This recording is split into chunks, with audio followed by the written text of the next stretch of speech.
Lươn là loài thủy sản có giá trị kinh tế cao, được nhiều hộ gia đình lựa chọn để nuôi. Nuôi lươn không bùn là mô hình ngày càng phổ biến bởi ưu điểm tiết kiệm diện tích, ít ô nhiễm môi trường. Tuy nhiên, để đảm bảo hiệu quả kinh tế, người nuôi cần chú trọng phòng bệnh cho lươn do đặc điểm cơ thể và tập tính, lươn rất dễ mắc bệnh. Trong video lần này, Dr. Vet sẽ giới thiệu tới bà con cách phòng bệnh khi nuôi lươn không bùn hiệu quả.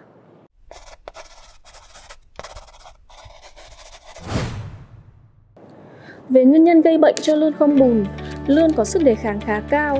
Trong điều kiện sinh thái tự nhiên, lươn ít khi bị nhiễm bệnh. Tuy nhiên, trong điều kiện nuôi nhân tạo, lươn mắc bệnh rất nhiều do quá trình nuôi không quản lý tốt các khâu nuôi như mật độ quá cao, thức ăn không hợp lý, điều kiện môi trường không tốt, chất nước thối bẩn, làm cho lươn giảm sức đề kháng và nhiễm bệnh, ảnh hưởng đến tăng trưởng và tỷ lệ sống. Vì vậy, trong khi nuôi lươn, công tác phòng bệnh phải đặt lên hàng đầu. Lươn không bùn có thể mắc các bệnh gây ra do vi khuẩn sẽ gây ra các bệnh như lở loét da, thối đuôi, xuất huyết, ký sinh trùng gây ra bệnh đường ruột, sình mang, giận lươn, nấm gây ra bệnh đốm trắng, thối mang, môi trường do nước bẩn, ô nhiễm, thiếu oxy. Về biện pháp phòng bệnh hiệu quả, trước hết, người nuôi cần lựa chọn lươn giống chất lượng, khỏe mạnh, có kích cỡ đồng đều, tránh thả lươn chênh lệch nhau quá nhiều. Vì khi đói, lươn sẽ tranh mồi và có thể ăn thịt lẫn nhau. Con giống nhiều nhớt, không xây sát, bụng không ửng đỏ, không có hiện tượng phồng mang. Không nuôi những lươn bị thương. Trong quá trình bắt con giống tự nhiên, người đánh bắt không sử dụng các dụng cụ để làm lươn bị thương như câu làm cho lươn dễ rách xoang miệng, hầu và cổ họng và dễ bị nhiễm trùng. Tuyệt đối không nuôi lươn giống bị già điện và mồi nhử thuốc. Không nên chọn con giống bắt từ nguồn gốc dẫn dụ bằng thuốc hoặc dược thảo. Các chất này sẽ hủy hoại tế bào máu hoặc làm hư đường ruột. Lươn giống bị mất nhớt từ lỗ hậu môn trở dần về đuôi hoặc từ 1/3 thân trở về đầu. Đặc biệt, viền nấp mang có màu đỏ hoặc tím nhạt, xung quanh lỗ hậu môn lươn có màu đỏ hoặc nhiễm chấm xuất huyết. Nuôi với mật độ hợp lý, cần phải khử trùng lươn giống, thức ăn và dụng cụ nuôi lươn. Trước khi thả giống, tắm cho lươn bằng thuốc tím KMNO4 20 ppm trong 15 đến 20 phút hoặc bằng nước muối 3% trong 5 đến 10 phút. Thức ăn phải đảm bảo đầy đủ và sạch, không bị hư hoặc ôi thiu. Thường xuyên rửa sạch sàng ăn, khử trùng dụng cụ nuôi lươn, kịp thời dọn sạch thức ăn dư thừa.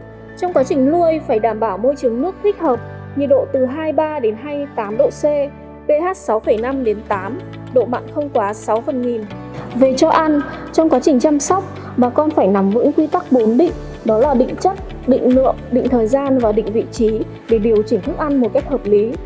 Do lươn có tập tính ăn đêm nên bắt mồi mạnh vào lúc chiều tối. Tuy nhiên, để thuận tiện cho việc chăm sóc và quản lý, bà con có thể tập cho lươn ăn vào ban ngày, quan sát lươn bắt mồi để có thể điều chỉnh lượng thức ăn phù hợp và thức ăn thừa sau khi cho ăn 1 giờ để hạn chế ô nhiễm nước. Bà con lưu ý, do lươn có tính lựa chọn thức ăn rất cao, khi đã quen với loại thức ăn nào thì việc đổi thức ăn khác là rất khó. Do đó, khi chuyển đổi thức ăn, không nên thay đổi đột ngột làm lươn ăn kém, thậm chí bỏ ăn và rất dễ mắc bệnh đường tiêu hóa. Nên trong quá trình nuôi, nếu chuyển đổi thức ăn phải chuyển đổi từ từ để lươn làm quen và thích nghi với thức ăn mới, kèm theo bổ sung men tiêu hóa trong quá trình chuyển đổi. Về thay nước, do nuôi với hình thức thâm canh và đặc điểm là loài thủy sản có da không vảy, nên lươn rất mẫn cảm với chất lượng nước của môi trường sống. Vì thế phải thay nước bể lươn mỗi ngày 100% sau khi cho lươn ăn 2 đến 3 giờ để giữ nước bể nuôi luôn sạch. Nguồn nước không ô nhiễm thuốc bảo vệ thực vật, nước thải sinh hoạt, hóa chất công nghiệp, pH đạt từ 6,5 đến 8. Luôn duy trì mực nước trong ao khoảng từ 30 đến 35 cm, vừa ngập các giá thể. Người nuôi cần theo dõi chặt chẽ tình hình ăn của lươn hàng ngày, mức độ bắt mồi của lươn, thường xuyên theo dõi thời tiết, kiểm tra nhiệt độ, chất lượng nước, đảm bảo nước nuôi sạch. Định kỳ trộn sản phẩm A Vitac Max vào thức ăn để tăng cường sức đề kháng cho lươn và sử dụng chế phẩm sinh học A Biol để hạn chế ô nhiễm nguồn nước. Phát hiện kịp thời lươn có dấu hiệu bệnh hoặc biểu hiện bất thường hay nổi đầu để kịp thời xử lý và chữa trị. Dr. Vet vừa cùng bà con chăn nuôi tìm hiểu về cách phòng bệnh khi nuôi lươn không bùn. Cần tìm hiểu hay hỗ trợ thêm, bà con có thể gọi đến số điện thoại hotline của Dr. Vet 098 222 0717. Xin chào và hẹn gặp lại!